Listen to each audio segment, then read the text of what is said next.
NBC poll from August, voters rank climate change as the fifth most important issue. Can you make the case for it being number one? Here we are. So, it is Tuesday, and we are back. Man, I tell you what. Okay, good. Yeah, you guys are awesome. So that is our one and only super head when it comes to climate change, John Kerry. And he says this right here. Check this out. It's getting hotter. There are going to be more intensive weather events, and it will cost us an awful lot more money. All right, guys, you ready for this? Here we go down the rabbit hole.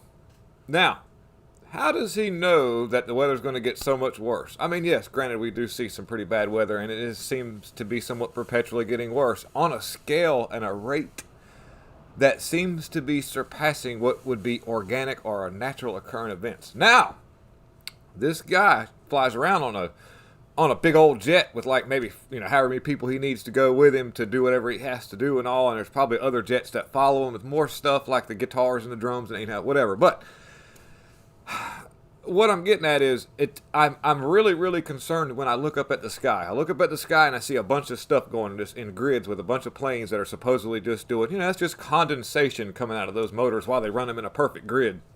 They're just catching some flight time, some log time, a few hours so they can get certified or whatever they're doing up there. But it's just all condensation coming out of those jet motors. I got a really interesting fact about those jet motors, and I know a little bit about motors. Okay, check this out. Those engines don't do that. They will have condensation, but it's not what you normally think. And those condensation trails do not stay around that long. If you see a condensation trail from a jet motor, it's because it's at a certain altitude. And when that condensation forms up, it doesn't take long at all for it to equalize and temperatures to go away and at the level it does for the moisture to dissipate. So it doesn't stay around that long. 5-10 minutes at the most, it starts to disappear. What we see gets bigger, bigger, and bigger and covers the whole sky, starts covering the whole sun. And so what you're looking at is weather modification to fearmonger people. Maybe.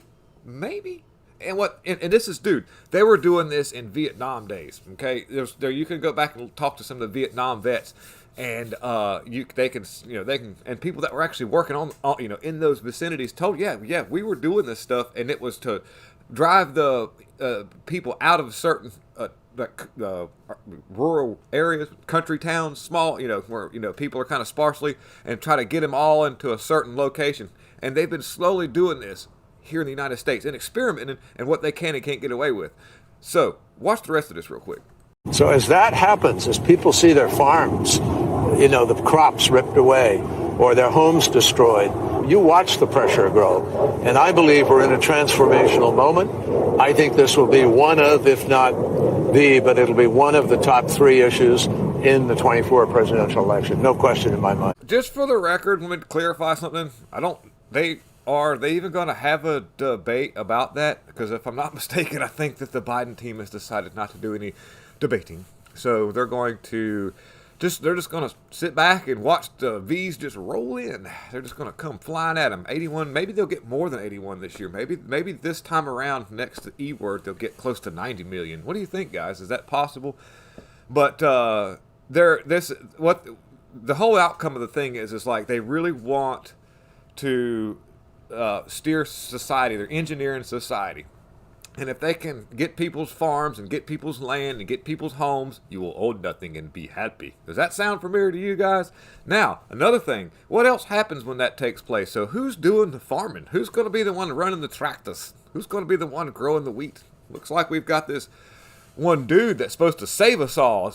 This Gates guy. I don't know if I want to say his whole name because I want this video to get out a little bit.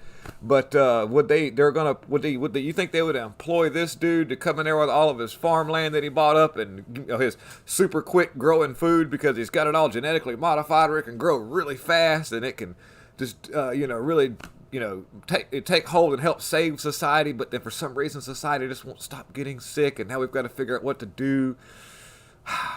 You see where I'm going with this? We've got its Agenda 2030. We are right now at the year of 2023, 4 years behind natural WEF timelines. So they've got to ramp things up a little bit. So I want you to keep your eyes open, and I want you to look up, and I want you to use all your senses, and I want you to be able to decipher what's real and what's not. please take question in what's going on. And if you have any kind of galls in between those things, if you got some high estrogen energy or some of that testosterone, call your Congress people and ask them, hey, what's going on up there, guys? And I want to thank you guys for tuning in. Thank you very much. Lots of love. And I'm out. Okay, so we've all seen these, right? We've all seen this in the sky. Most of us are like, what is going on? Well, there's this website, the Geoengineering International Interactive Map. It's at maps.geoengineeringmonitor.org. You can see the web address there. Here you have a map of the world. You can see all the projects that are going on. And on the right-hand side, it has all of the different classifications for these experiments or projects that they're doing. Here we have solar radiation management. And right here, the canceled, completed, ongoing plan.